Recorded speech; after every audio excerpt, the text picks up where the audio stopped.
नमस्कार दोस्तों, general science का ये सीरीज प्रारंभ किया जा रहा है जिसे आप रिवीजन के तौर पर लें और जितना बताया जा रहा है, जितना समझाया जा रहा है, ध्यानपूर्वक सुनें, समझें।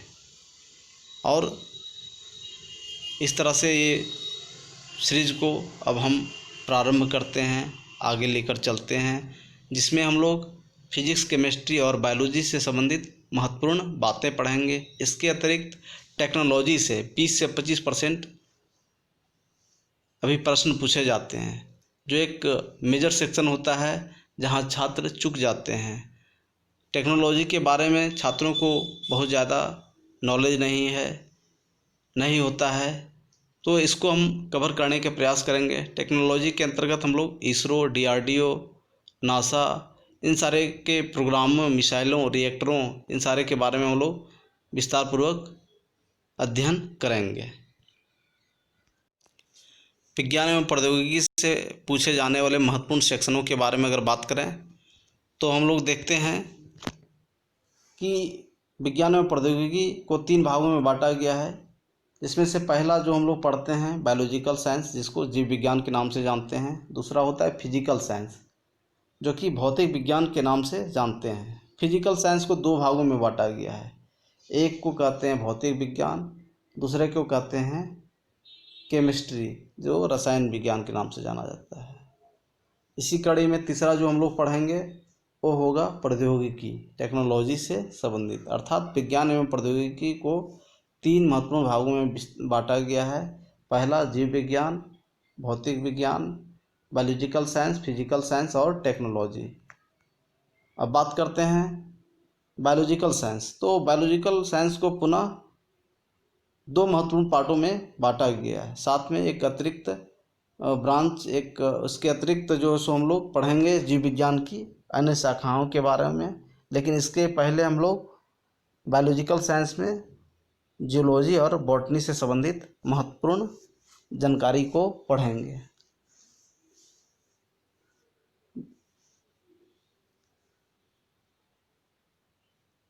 अदर ब्रांचेज ऑफ बायोलॉजी में हम लोग cytology, histology, physiology, morphology, pisciculture, sericulture, apiculture, poultry, ornithology, ophiology, hepatology, horticulture, olericulture, gerontology, physiology, mycology, bacteriology, virology, viticulture, ecology, genetics, palaeontology, pomology, इन सारे चीज़ों के बारे में अध्ययन करेंगे।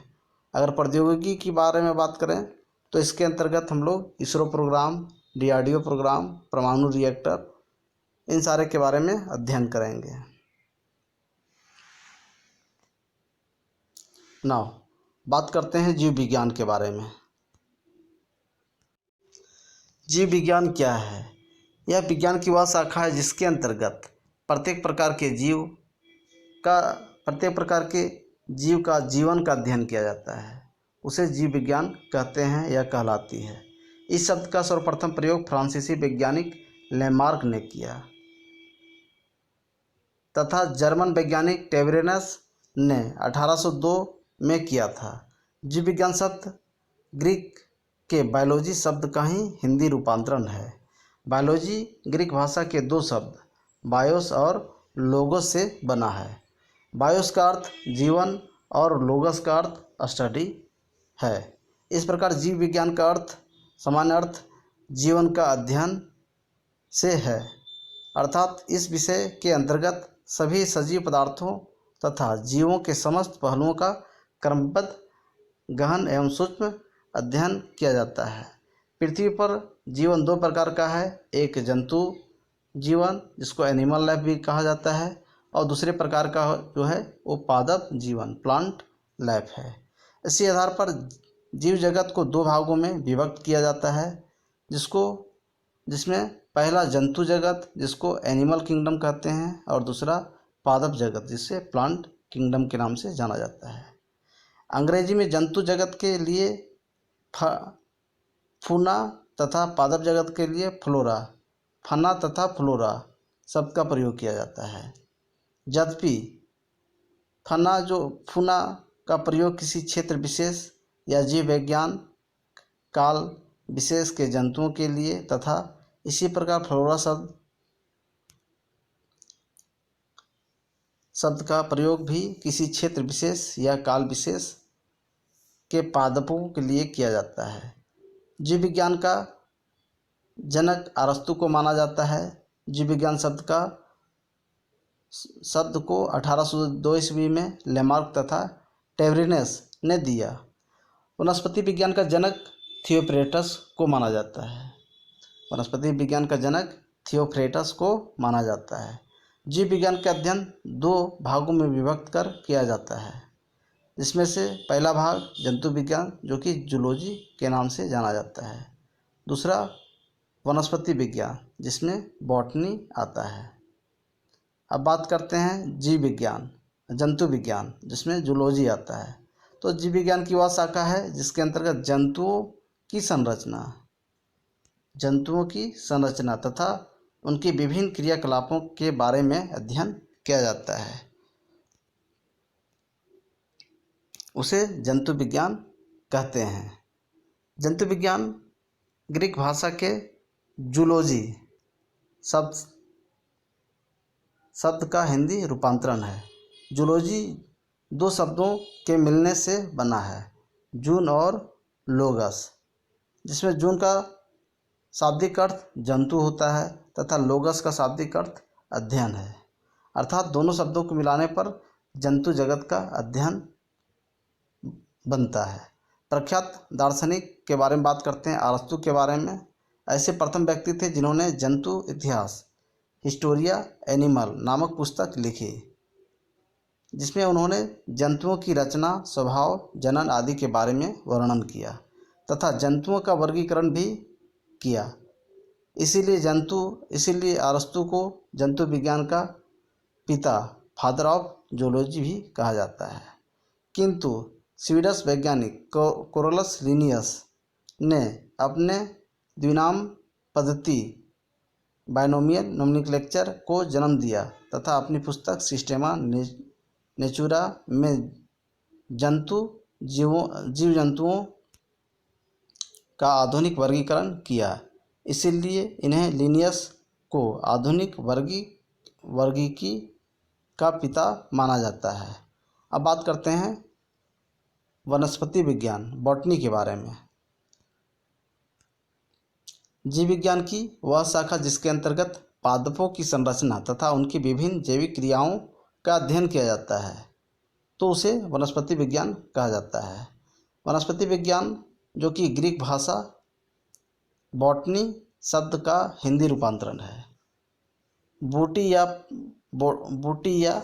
पादप, जो कि पादप जगत का वर्गीकरण उनके गुण, रूप और साइज परिमाण के आधार पर सर्वप्रथम थियोफ्रेटस ने किया। इसीलिए वनस्पति विज्ञान का जनक या फादर ऑफ बॉटनी थियोफ्रेटस को माना जाता है। ना आगे बात करते हैं। जंतु विज्ञान को 4 प्रमुख भागों में हम लोग बांट के पढ़ेंगे, जिसमें से पहला जो पार्ट होगा वो सजीवों का संगठन अर्थात ऑर्गेनाइजेशन इन लिविंग ऑर्गेनिज्म होगा, जिसमें हम लोग जीवन की आधारभूत इकाई के बारे में पढ़ेंगे। अर्थात जीवन की आधारभूत इकाई जो कि कोशिका है। The basic unit of life is cell, पहला पॉइंट होगा। दूसरा पॉइंट हम लोग देखेंगे टिश्यू ऊतक के बारे में। तीसरा पॉइंट जो होगा ऑर्गन सिस्टम के बारे में, अर्थात अंग तंत्र कैसे काम करता है, इन सारे चीज़ों के बारे में जानेंगे। चौथा जो पॉइंट होगा वो कंकाल तंत्र स्केलेटल सिस्टम के बारे में। पांचवा तंत्रिका तंत्र, छठा ज्ञानेंद्रिय के बारे में पढ़ेंगे। अगर बात करें अंग तंत्र ऑर्गन सिस्टम के बारे में जब हम लोग पढ़ेंगे तो इसमें पाचन तंत्र, रक्त परिसंचरण तंत्र, श्वसन तंत्र, उत्सर्जी तंत्र, अंतःस्रावी तंत्र और जनन तंत्र के बारे में अध्ययन करेंगे। आगे जो सेकेंड पार्ट होगा इसका वो हेल्थ विज्ञान से होगा, जिसमें हम लोग संतुलित आहार और मानक बीमारी अर्थात असंतुलित आहार से होने वाले बीमारी के बारे में अध्ययन करेंगे। अगर बात करें संतुलित आहार तो इसमें हम लोग प्रोटीन, वसा, कार्बोहाइड्रेट, खनिज लवण, विटामिन्स, जल के बारे में अध्ययन करेंगे। अगर मानक बीमारी की बारे में बात करें तो इसमें मुख्य रूप से विषाणुजन्य रोग के बारे में अध्ययन करेंगे, जीवाणुजन्य रोग के बारे में, प्रोटोजोआजन्य, कवकजन्य, कृमिजन्य, कृमि कहने मतलब कीट, विटामिन की कमी से होने वाले रोग, आनुवांशिक रोग, इन सारों के बारे में जानकारी हम लोग प्राप्त करेंगे।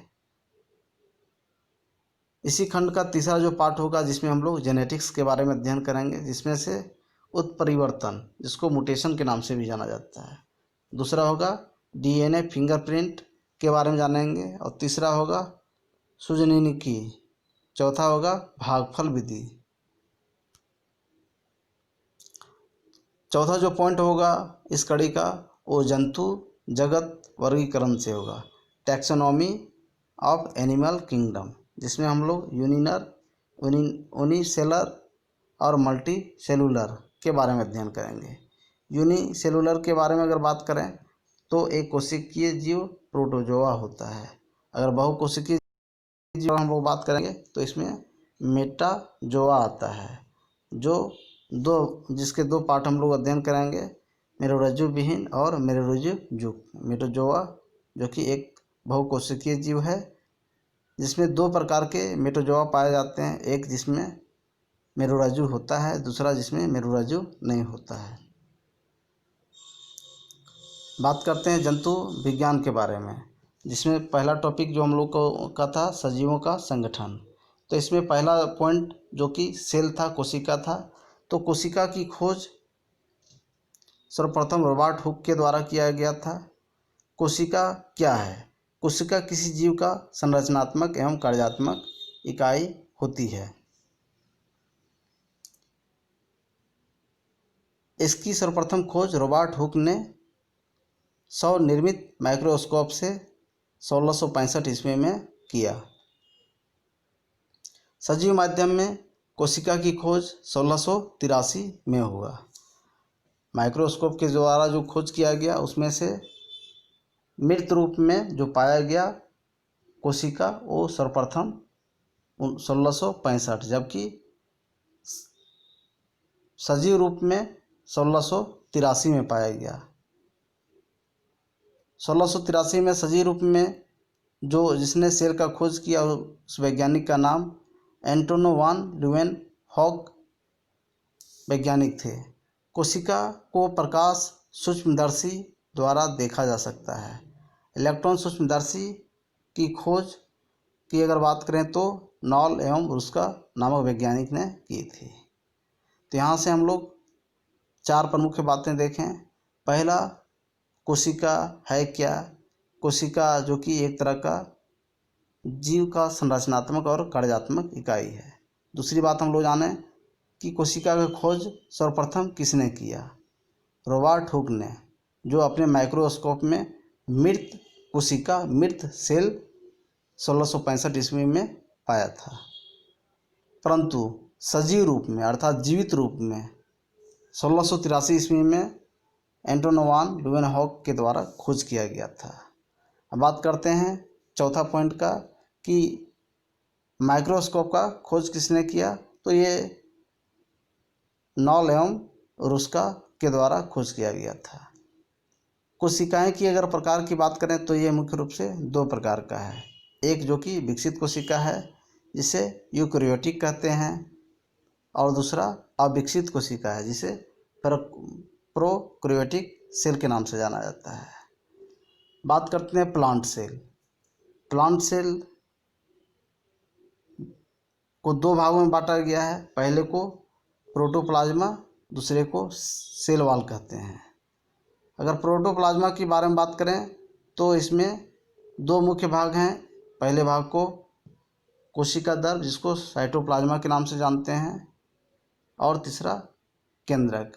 ऐसे कहें कि जीव द्रव में दो चीज़ें मुख्य रूप से पाई जाता है। पहला साइटोप्लाज्मा, जिसको कोशिका द्रव कहते हैं, और दूसरा केंद्रक। बात करते हैं कोशिका द्रव के बारे में। तो कोशिका द्रव अर्थात प्रोटोप्लाज्मा में कोशिका कला जिसको सेल मेम्ब्रेन कहते हैं, सूत्रकणिका जिसको माइटोकॉन्ड्रिया के नाम से जाना जाता है, गोल्गी बॉडी जिसको ग्लाजिकाए के नाम से जाना जाता है, लवक जिसको प्लास्टिड भी कहते हैं, हरित लवक जिसको क्लोरोफाइल का भी कहते हैं, अवर्णी लवक जिसको लुकोप्लास्ट भी कहते हैं, वर्णी लवक जिसको क्रोमोप्लास्ट कहते हैं। साइटोप्लाज्मा की कड़ी में लाइजोसोम, राइबोसोम, अंतःपरद्रव जल्लिका जिसको एंडोप्लाज्मिक रेटिकुलम भी कहते हैं, रिक्तिका, तरेका जिसको सेंट्रोसोम कहते हैं। इन सारी चीज़ों के बारे में विस्तार में हम लोग अध्ययन करेंगे। दूसरा पार्ट जो है वो कोशिका भित्ति, सेल वॉल, तो इसके बारे में हम लोग जानने का प्रयास करेंगे। आगे हम लोग बात करते हैं प्लांट के सेल वॉल के बारे में, अर्थात कोशिका भित्ति के बारे में। तो कोई भी सेल वॉल में अगर देखते हैं structure of plant cell wall by electro microscope से देखा गया है, तो इसमें मुख्य रूप से राइबोसोम पाया जाता है, सेल मेम्ब्रेन होता है, ये 3 तह देख रहे हैं, तो इसका अंतिम जो तह होता है उसको सेल मेम्ब्रेन के नाम से जाना जाता है। गोल्गी कॉम्प्लेक्स होता है, बीच में एक गोलाकार होता है जिसे न्यूक्लियस के नाम से जाना जाता है। माइटोकॉन्ड्रिया सेल वॉल में पाया जाता है, सेल वॉल में प्लास्टिड पाया जाता है, सेल वॉल में एंडोप्लाज्मिक रेटिकुलम पाया जाता है जो कि जिगजैग पाथ में रिंग जैसा होता है, और सेल वॉल में वोकल्स भी पाए जाते हैं, साथ में साइटोप्लाज्मा। तो हम लोग structure of plant cell wall में क्या क्या पाए? कोई भी सेल वॉल में राइबोसोम पाया जाता है, उसमें एक सेल मेम्ब्रेन होता है, गोल्गी कॉम्प्लेक्स होता है, सेल वॉल में न्यूक्लियस पाया जाता है, माइटोकॉन्ड्रिया पाया जाता है, सेल वॉल में अर्थात प्लांट में प्लास्टिड पाया जाता है, एंडोप्लाज्मिक रेटिकुलम पाया जाता है, एक वोकल्स होता है, साइटोप्लाज्मा होता है। आगे फिर हम लोग बात करते हैं इसी कड़ी में पार्ट्स ऑफ सेल, कोशिका के भाग। तो इस कड़ी में हम लोग कोशिका के पार्ट्स के बारे में जानेंगे। कोशिका को मुख्यतः 2 भागों में बांटा गया है, जिसमें से पहला पार्ट जो हम लोग देखेंगे सेल वॉल कोशिका भित्ति होगा, और दूसरा भाग जो कि जीवद्रव्य अर्थात प्रोटोप्लाज्मा के बारे में जानेंगे। अब कोशिका भित्ति क्या है? तो कोई भी प्लांट का जो बाह्य आवरण होता है उसे हम लोग कोशिका भित्ति के नाम से जानते हैं। यह जो बाह्य आवरण होता है यह सेलुलोज का बना होता है। जबकि जंतु में अगर बात करें, जंतु का बाह्य आवरण, तो इसका बाह्य आवरण जो होता है वो प्लाज्मा झिल्ली कहलाता है। जैसे पेड़ पौधे में कोशिका भित्ति कहलाता है बाह्य आवरण, उसी प्रकार जंतु के बाह्य आवरण को प्लाज्मा झिल्ली कहते हैं, और यह एक प्रकार के लाइपोप्रोटीन की बनी होती है। बात करते हैं जीवद्रव्य के बारे में। तो किसी भी कोशिका के कोश भित्ति को छोड़कर शेष संपूर्ण भाग को जीवद्रव्य कहा जाता है।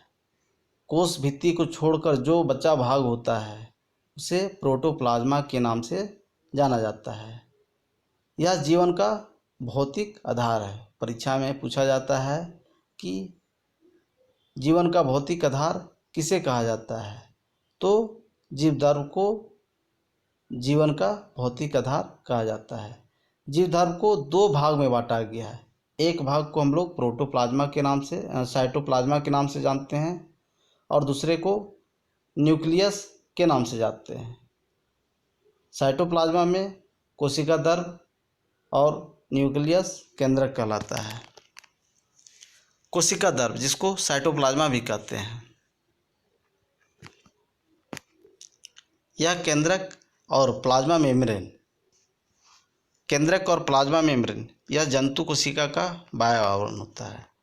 कोई भी जंतु कोशिका का जो बाह्य आवरण होता है उसे वह केंद्रक और प्लाज्मा मेम्ब्रेन से मिलकर बनता है। के बीच का भाग जो होता है वो कोशिका द्रव्य या कोश द्रव्य कहलाता है। केंद्रक और प्लाज्मा मेम्ब्रेन के बीच का जो आवरण होता है उसे कोश द्रव्य या कोशिका द्रव्य के नाम से जाना जाता है। कोशिका के सभी आवश्यक अंग इसी भाग में पाए जाते हैं, जो कोशिका अंगक अर्थात सेल ऑर्गेनल्स कहलाते हैं। अब कोशिका अंगक के बारे में जानते हैं, इसमें कौन कौन से पार्ट्स आते हैं। तो पहला अंतःपरद्रव जलिका, जिसको एंडोप्लाज्मिक रेटिकुलम के नाम से जाना जाता है। यह कोशिका का कंकाल तंत्र कहलाता है।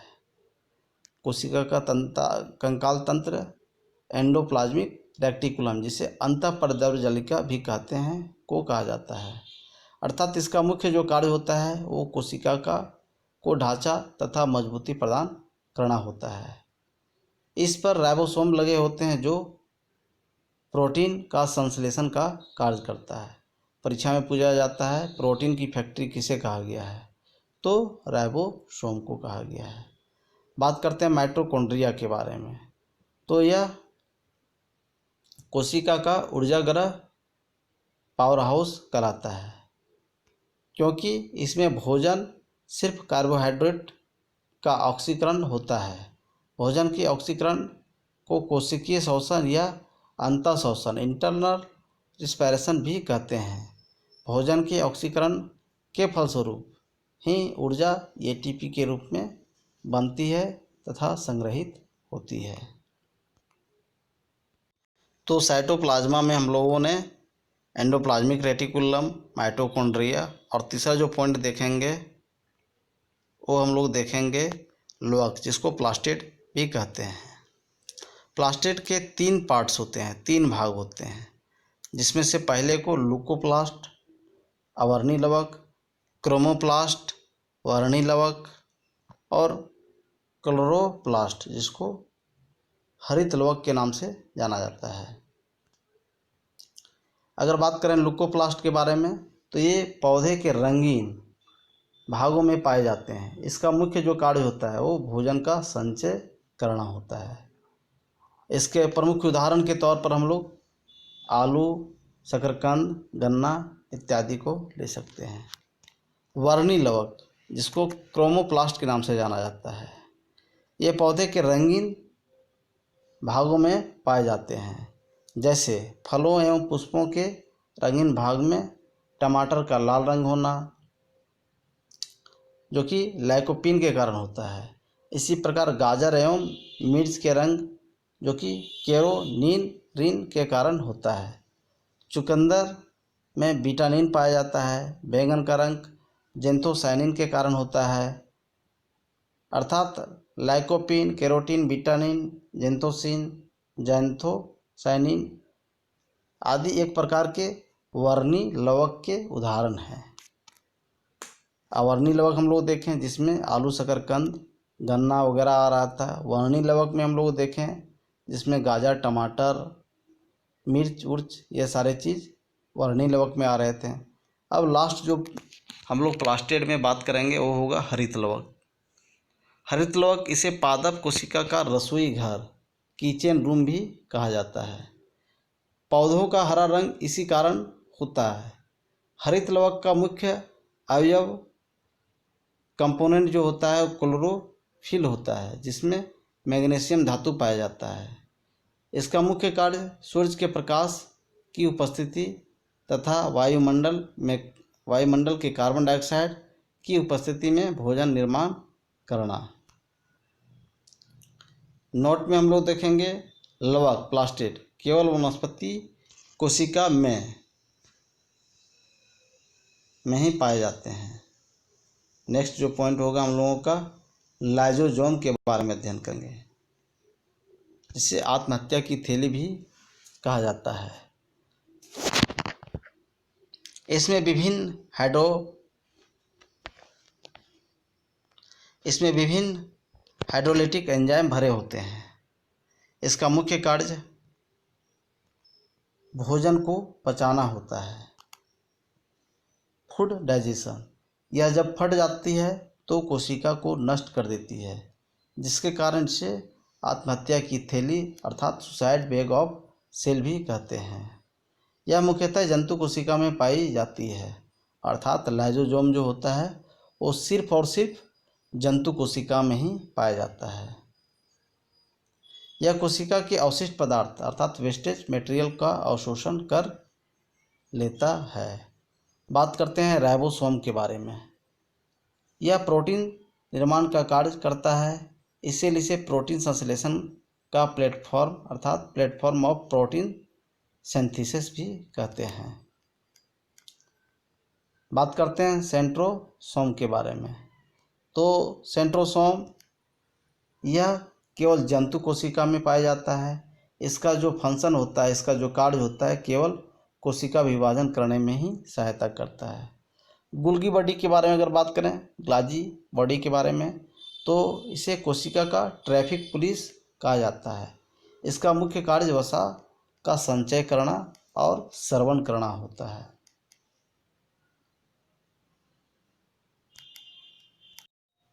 ऊपर जो भी हम लोगों ने पढ़ा, सभी कोशिकांग कोशिका द्रव के ही भाग होते हैं। नेक्स्ट पॉइंट के बारे में बात करते हैं, न्यूक्लियस। इसे कोशिका का डायरेक्टर या तो फिर कहें कंट्रोलर भी कहा जाता है। केंद्रक की खोज सर्वप्रथम 1831 ईस्वी में रॉबर्ट ब्राउन ने की। यह कोशिका के बीच में होता है। यह कोशिका के बीच में होता है और यह कोशिका के सभी कार्यों पर नियंत्रण रखता है। केंद्रक छिद्रयुक्त झिल्ली से घिरा होता है, जिसे केंद्रिका झिल्ली सेल न्यूक्लियर मेम्ब्रेन कहते हैं। केंद्रक के दो महत्वपूर्ण भाग होते हैं। पहला न्यूक्लियस, जिसे केंद्रिका कहते हैं। दूसरा न्यूक्लियोप्लाज्मा, जिसको केंद्रक द्रव्य भी कहते हैं। डीएनए और आरएनए केंद्रिका द्रव्य में पाए जाते हैं। और नेक्स्ट पॉइंट के बारे में बात करते हैं, सबसे छोटी कोशिका के अगर बारे में बात करें, सबसे छोटी कोशिका के बारे में, तो प्लूरोनिया है।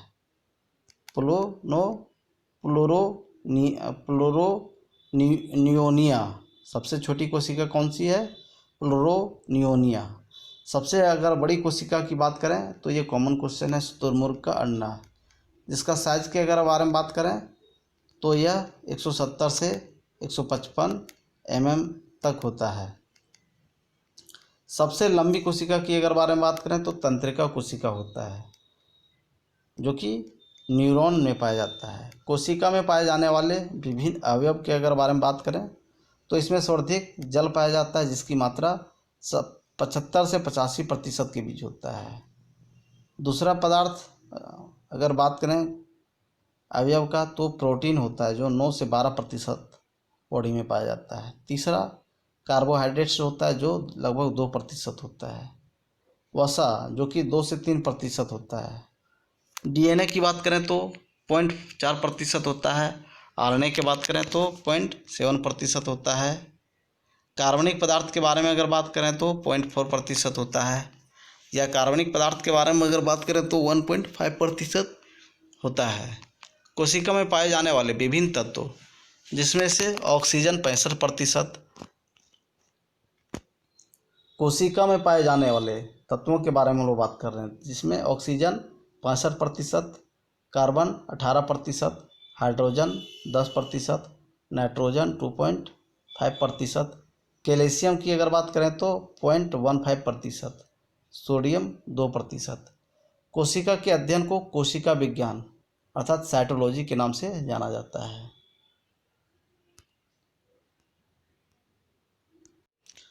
सेल डिवीजन की अगर बात करें कोशिका विभाजन के बारे में, तो कोशिका विभाजन की प्रक्रिया की सर्वप्रथम जानकारी जो 1855 में बिरचाओ को हुआ था। कोशिका विभाजन 3 तरीके से होता है।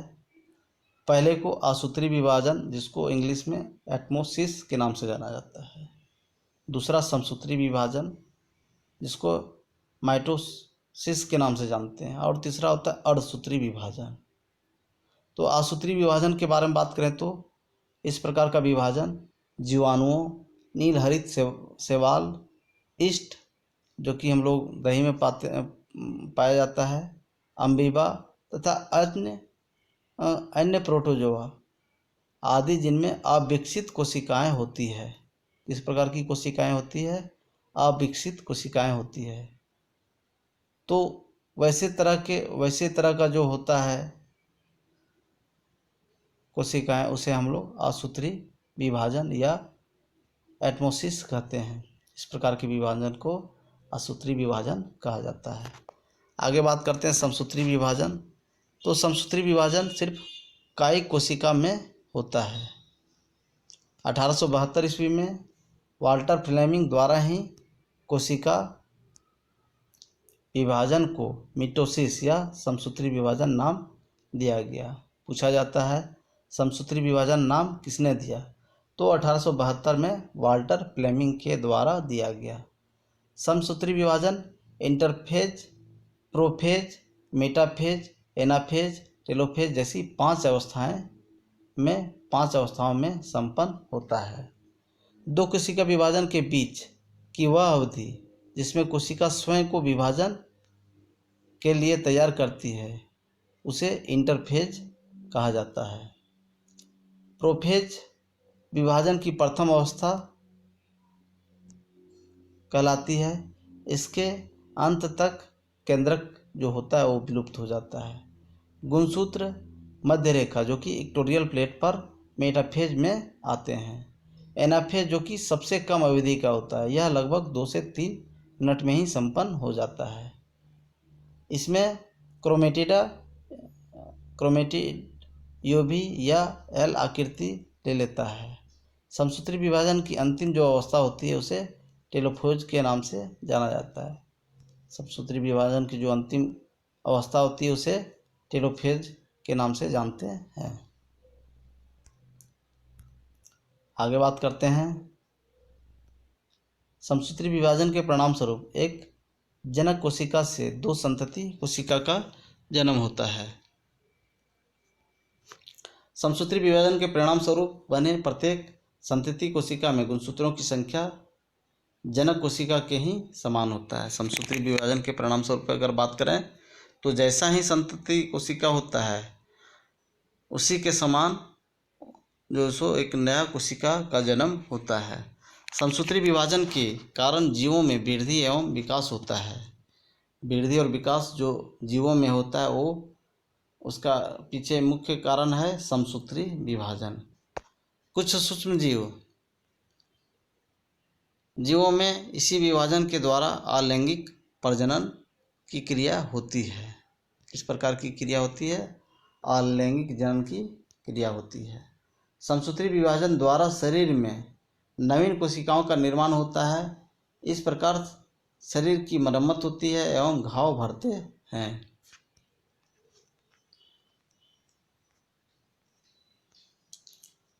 दूसरा जो हम लोग का पॉइंट था अर्धसूत्री विभाजन, मायोसिस है ना। तो इसमें हम लोग इसे न्यूनकारी विभाजन भी कहा जाता है।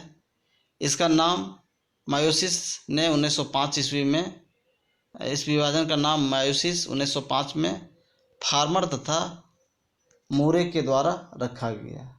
मियोसिस नाम जो है सो 1905 में फार्मर तथा मूरे ने रखा था। अर्धसूत्री विभाजन की और बीजमैन द्वारा की गई तथा इसका सर्वप्रथम विस्तृत अध्ययन 1988 में स्ट्रासबर्गर के द्वारा किया गया। यह विभाजन सिर्फ जनन कोशिकाओं में सेक्स सेल में ही संपन्न होता है। अर्धसूत्री विभाजन की 2 अवस्थाएं होती है। पहला अर्धसूत्री विभाजन फर्स्ट, दूसरा अर्धसूत्री विभाजन सेकेंड।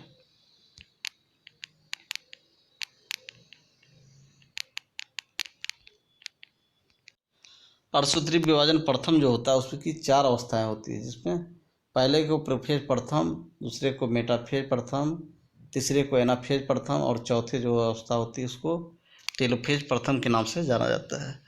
कोशिका में जीव द्रव्य पाया जाता है जिसे वैज्ञानिक हेक्सले ने जीवन की भौतिक आधार बताया। कोशिका में जीव द्रव्य पाया जाता है, इसकी पुष्टि हेक्सले ने किया और उन्हीं के द्वारा कहा गया कि जीवन का भौतिक आधार जो है वो कोशिका ही है। जीवद्रव्य में सर्वाधिक मात्रा में जल पाया जाता है, जबकि कार्बनिक पदार्थ के रूप में सर्वाधिक मात्रा में प्रोटीन पाया जाता है। लाइसोसोम, जिसका मुख्य कार्य भोजन पाचन करना अर्थात फूड डाइजेशन। लाइसोसोम को कोशिका का एटम बम भी कहा जाता है। लाइसोसोम को कोशिका का पाचक थैला भी माना जाता है, जिसमें जल अपघटित एंजाइम पाए जाते हैं, जिसके द्वारा ये बाह्य एवं अंतः कोशिका पाचन में सहायता करता है। प्रोटीन संश्लेषण का प्लेटफॉर्म के रूप में राइबोसोम को जाना जाता है। वसा का संचय कोशिका का कौन सा अंग करता है? तो ऐसा वसा का संचय गोल्गी बॉडी के द्वारा किया जाता है। डीएनए जो पाए जाते हैं वो केंद्रक अर्थात न्यूक्लियोप्लाज्मा में पाए जाते हैं। कोशिका की आत्महत्या की थैली अर्थात suicide bag of cell lysozyme को कहा जाता है। गाजर व मिर्च के लिए उत्तरदायी वर्णिल लवक, जिसे कैरोटीन के नाम से जाना जाता है। भोजन के रूप में सिर्फ कार्बोहाइड्रेट का ऑक्सीकरण जो करता है वो माइटोकॉन्ड्रिया के द्वारा किया जाता है। कोशिका का ऊर्जा गिरा अर्थात पावर हाउस माइटोकॉन्ड्रिया को ही कहते हैं। माइटोकॉन्ड्रिया का कार्य है भोजन का ऑक्सीकरण करना, अर्थात भोजन का ऑक्सीकरण कहाँ होता है? तो माइटोकॉन्ड्रिया में।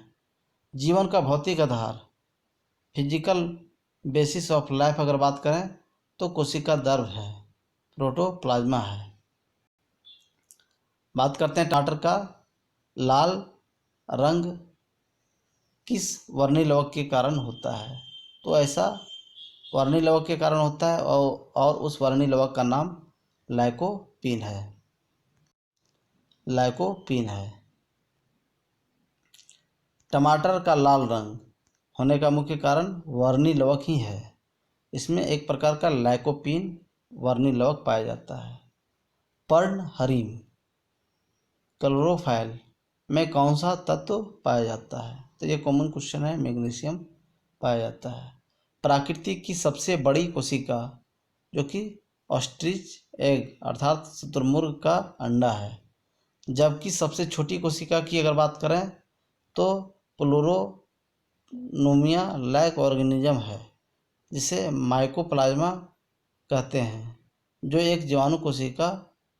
एक प्रकार का जीवाणु कोशिका है।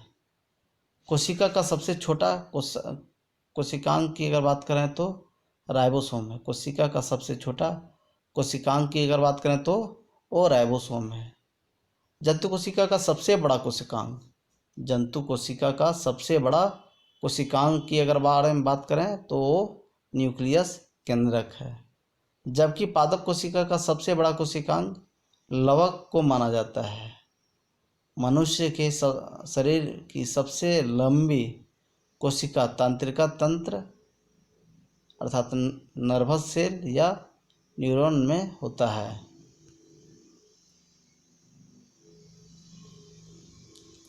आगे बात करते हैं हम लोग टिश्यू के बारे में, ऊतक के बारे में। तो कोशिकाओं का वह समूह जिसकी उत्पत्ति, संरचना एवं कार्य समान हो उसे ऊतक कहते हैं। ऊतकों का अध्ययन हिस्टोलॉजी या औतकी में किया जाता है। ये जंतु एवं वनस्पति में भिन्न भिन्न प्रकार के होते हैं। बात करते हैं जंतु ऊतक के बारे में, एनिमल टिश्यू के बारे में।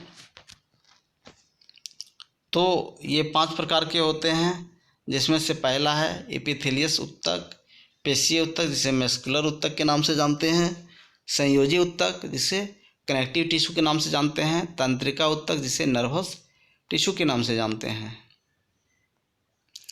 इसके अतिरिक्त हम लोग जनन ऊतक जिसे रिप्रोडक्टिव टिश्यू के नाम से भी जाना जाता है ना। अगर पहली बात करें एपिथेलिया टिश्यू के बारे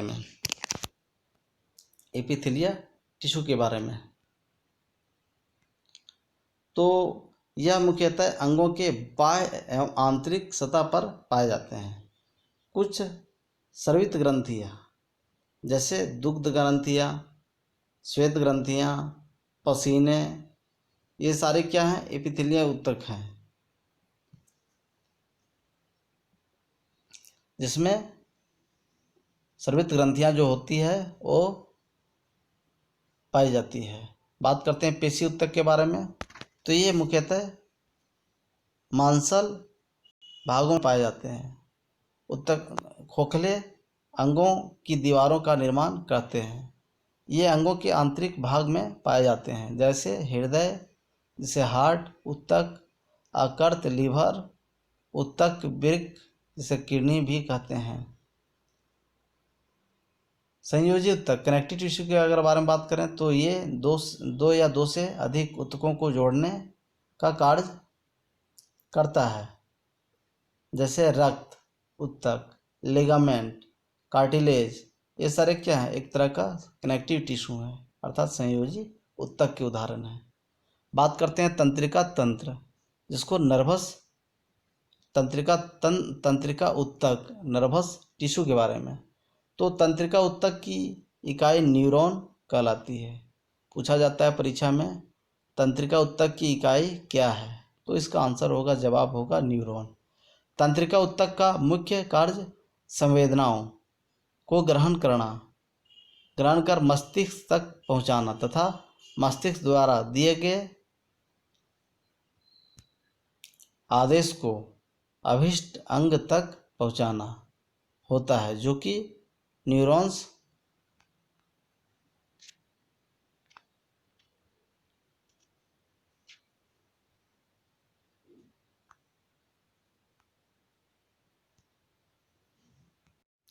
तो परीक्षा में बहुत बार पूछा जाता है कि पसीने के रूप में जो ग्रंथियां पाई जाती है या श्वेत ग्रंथि के रूप में जो पाई जाती है या फिर दुग्ध ग्रंथि के रूप में जो पाया जाता है ऊतक, उस ऊतक का नाम क्या है? तो इसका सही आंसर होगा एपिथेलिया ऊतक, अर्थात एपिथेलिया टिश्यू है ना।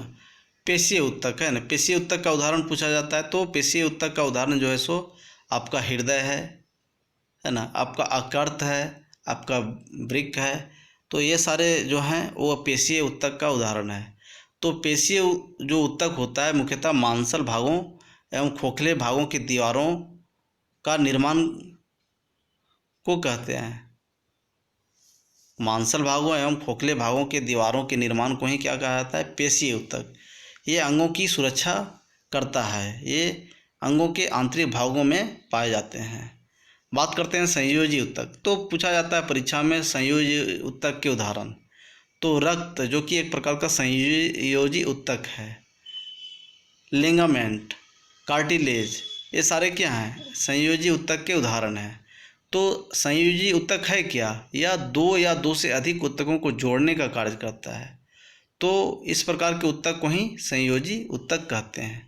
बात करते हैं नर्वस टिश्यू, इसको तंत्रिका तंत्र के नाम से भी जाना जाता है। तो तंत्रिका तंत्र अर्थात नर्वस टिश्यू के बारे में बात करें तो तंत्रिका ऊतक की इकाई न्यूरॉन होती है। तंत्रिका ऊतक का मुख्य कार्य संवेदनाओं को ग्रहण करना, अर्थात जब कोई सुई चुभाता है तो इसका संवेदना हम लोगों को तंत्रिका अर्थात नर्वस टिश्यू के द्वारा प्राप्त होता है। मस्तिष्क तक पहुंचाने तथा मस्तिष्क द्वारा दिए गए आदेश को अभिष्ट अंग तक पहुंचाने का जो कार्य है न्यूरॉन्स के माध्यम से होता है। संवेदनाओं का चालन केमिको मैग्नेटिक वेव के रूप में होता है। इस केमिकल अर्थात रासायनिक इस पदार्थ का नाम एसिटोकेलिनोन के नाम से जानते हैं। नेक्स्ट पॉइंट अगर बात करते हैं जनन ऊतक, जिसको रिप्रोडक्टिव टिश्यू भी कहते हैं। ये जनन कोशिकाओं में पाए जाते हैं, जो नर में स्पर्म एवं मादा में ओवा का निर्माण करता है। रिप्रोडक्टिव टिश्यू के अगर बारे में बात करें तो स्पर्म का जो निर्माण होता है वो नर में होता है और ओवा का निर्माण मादा में होता है। तो रिप्रोडक्टिव टिश्यू कहाँ पाया जाता है? तो पुरुषों में स्पर्म के रूप में, जबकि जो मादा होता है उसमें ओवा के रूप में, ओवा के निर्माण के रूप में। आगे बात करते हैं जंतुओं के शरीर में पाए जाने वाले ऊतकों का निम्न श्रेणियों में बांटा गया है। जो उत्तक होता है उसको अलग अलग श्रेणियों में बांटा गया है। उपकला उत्तक, संयोजी उत्तक, पेशी उत्तक और तंत्रिका उत्तक। अब बात करते हैं जंतुओं की बाहरी, भीतरी एवं स्वतंत्र सतहों पर जो उत्तक पाया जाता है उसे एपिथेलिया टिश्यू अर्थात उपकला उत्तक कहते हैं। जंतुओं की बाहरी, भीतरी या स्वतंत्र सतहों पर जो उत्तक पाया जाता है उसे उपकला उत्तक या एपिथेलिया टिश्यू के नाम से जाना जाता है। आगे बात करते हैं उपकला उत्तक में रुधिर कोशिकाओं का अभाव होता है। इसमें रुधिर कोशिका नहीं पाया जाता है तथा इनकी कोशिकाओं में पोषण विसरण अर्थात डिफ्यूजन विधि से लसिका द्वारा होता है। उपकला उत्तक में रुधिर का जो होता है ट्रांसफॉर्मेशन वो विसरण विधि द्वारा लसिका के माध्यम से होता है। उपकला उत्तक त्वचा की बाह्य सतह जैसे हृदय, फेफड़ा, किडनी जिसको वृक्क के नाम से जानते हैं के चारों ओर तथा जनन ग्रंथियों की दीवारों पर उपकला उत्तक अर्थात एपिथेलिया उत्तक पाया जाता है। उपकला उत्तक शरीर के आंतरिक भागों को सुरक्षा प्रदान करने का भी कार्य करता है। शरीर के सभी अंगों एवं अन्य ऊतकों को आपस में जोड़ने वाले उत्तक को कनेक्टिव टिश्यू या संयोजी उत्तक भी कहते हैं, जो कि आगे भी हम लोगों ने देखा है। संयोजी उत्तक का मुख्य कार्य या प्रमुख कार्य शरीर के तापक्रम को नियंत्रित करना तथा मृत कोशिकाओं को नष्ट कर उत्तकों को नवीन कोशिकाओं की आपूर्ति करना। शरीर एवं लसिका जैसे तरल उत्तक फ्लूइड टिश्यू संवहन में सहायक है। शरीर के सभी पेशियों का निर्माण करने वाले उत्तक पेशी उत्तक कहलाता है। पेशी उत्तक आरेखित अनस्ट्रिप्ड, रेखित, स्ट्रिप्ड तथा हृदयक कार्डिक जैसे 3 प्रकारों में बटे होते हैं। पेशी उत्तक जो है 3 अलग अलग भागों में बटा होता है। 3 प्रकार होते हैं जिसको रेखित, अरेखित और हृदयक भी कहते हैं। अनैच्छिक रूप से गति करने वाले अंगों जिसमें से आहार नाल, मलाशय, मूत्राशय, रक्तवाहिनी ये सारे क्या हैं? अरेखित उत्तक हैं। आरेखित पेशीय उत्तक के प्रकार हैं। आरेखित पेशीय उत्तक उन सभी अंगों की गतियां को नियंत्रित करती है जो स्वयं गतियां करती है। अब बात करते हैं रेखित पेशियों के बारे में। तो रेखित पेशियां शरीर के उन भागों में पाई जाती है जो इच्छानुसार गति करती है। प्रायः इस श्रेणी में एक दूसरे सिरे से रूपांतरित होकर टेंडन के रूप में अस्थियों को जोड़ने का कार्य करता है। हृदयक पेशी केवल हृदय की दीवारों में ही पाई जाती है। हृदय की गति इन्हीं पेशियों की वजह से होती है। मानव शरीर में कुल 639 मांसपेशियां पाई जाती है। ग्लूटियस मैक्सिमा जो कि कुल्हे की मांसपेशी है मानव शरीर की सबसे बड़ी तथा स्टेपिडियस सबसे छोटी मांसपेशी मानव शरीर की है। जंतुओं में तंत्र का निर्माण तंत्रिका उत्तक अर्थात नर्वस टिश्यू के द्वारा होता है। जंतुओं में तंत्र का निर्माण किस टिश्यू के द्वारा होता है? तंत्रिका उत्तक अर्थात नर्वस टिश्यू के द्वारा। तंत्रिका उत्तक अर्थात नर्वस टिश्यू न्यूरॉन्स और न्यूरोग्लिया जैसे 2 विशिष्ट प्रकार की कोशिकाओं द्वारा निर्मित होता है। तंत्रिका तंत्र का जो निर्माण होता है वो न्यूरॉन्स और न्यूरोग्लिया नामक 2 विशिष्ट प्रकार की कोशिकाओं द्वारा होता है। तंत्रिका उत्तक शरीर में होने वाली सभी प्रकार की अनैच्छिक एवं ऐच्छिक दोनों प्रकार की क्रियाओं को नियंत्रित करती है। तंत्रिका उत्तक का जो कार्य है वो शरीर में सभी प्रकार के ऐच्छिक और अनैच्छिक दोनों ही प्रकार के कार्यों को नियंत्रित करती है। इस प्रकार से हम लोगों ने एनिमल टिश्यू के बारे में जाना। अब अगली कड़ी में हम लोग प्लांट टिश्यू के बारे में जानेंगे। वनस्पति ऊतक के बारे में हम लोग विस्तार पूर्वक जानने का प्रयास करेंगे। तो पादप ऊतक की अगर बात करें प्लांट टिश्यू के बारे में, तो इसको दो भागों में बांटा गया है। पहले को विभाज्योतकी ऊतक कहते हैं, दूसरे को अस्थायी ऊतक। विभाज्योतकी ऊतक को तीन अलग अलग भागों में बांटा गया है, जिसमें से पहला है शीर्षस्थ, जिसको एपिकुल, अंतर्वेशी, इंटरसेलरी, और तीसरे को परस्रव अर्थात लेटरल कहलाता है। अस्थायी ऊतक को भी तीन अलग अलग भागों में बांटा गया है। इसका पहला है सरल ऊतक, सिंपल टिश्यू। अस्थायी ऊतक में तीन अलग अलग टिश्यू पाए जाते हैं, जिसमें पहला simple permanent tissue, complex permanent tissue और स्पेशल परमानेंट टिश्यू होता है। सिंपल परमानेंट टिश्यू में मृदुतक, स्थूलकोण, दृढ़ोतक पाए जाते हैं। अगर कॉम्प्लेक्स परमानेंट टिश्यू में बात करें तो जाइलम ऊतक, जो कि पेड़ पौधे में पाए जाते हैं, एवं फ्लोएम ऊतक। ये कॉम्प्लेक्स परमानेंट टिश्यू के प्रकार हैं जटिल ऊतक में। और तीसरा है विशिष्ट ऊतक। तो प्लांट टिश्यू जो कि हम लोग दो भागों में बांटे हैं। प्लांट टिश्यू पहला वर्धी ऊतक बात करते हैं। यह सबसे तेज विभाजित होने वाला ऊतक होता है।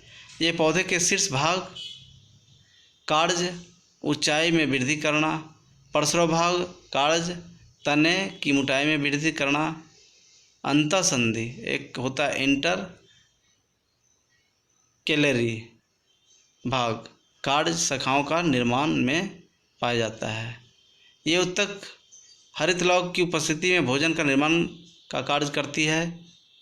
ये भोजन संचय पेरेनकाइमा ऊतक अर्थात पेरेनकाइमा टिश्यू में का कार्य करती है। अस्थायी ऊतक अर्थात परमानेंट टिश्यू की बात करते हैं। जब वर्धी ऊतक का विभाजन समाप्त हो जाता है तो ये अस्थायी ऊतक का निर्माण करते हैं। इसका मुख्य कार्य भोजन निर्माण, भोजन संचय और आंतरिक सहायता में कोशिका को मजबूती प्रदान करना है। और तीसरा अगर बात करें तो जटिल ऊतक था, जो कि कॉम्प्लेक्स टिश्यू कहलाता है। तो एक से अधिक अस्थायी ऊतक को मिलाने पर जटिल ऊतक का निर्माण होता है। ये दो प्रकार के होते हैं, जिसमें जाइलम तथा फ्लोएम होता है। जाइलम का मुख्य कार्य जमीन से जल एवं खनिज लवण का अवशोषण कर पौधे के संपूर्ण अंग तक पहुंचाना, तथा फ्लोएम का कार्य पत्तियों द्वारा बनाए गए भोजन को पौधे के जड़ तक पहुंचाना होता है। जाइलम जो है गुरुत्वाकर्षण बल के विरुद्ध तथा फ्लोएम गुरुत्वाकर्षण बल की ओर कार्य करता है। जाइलम जो है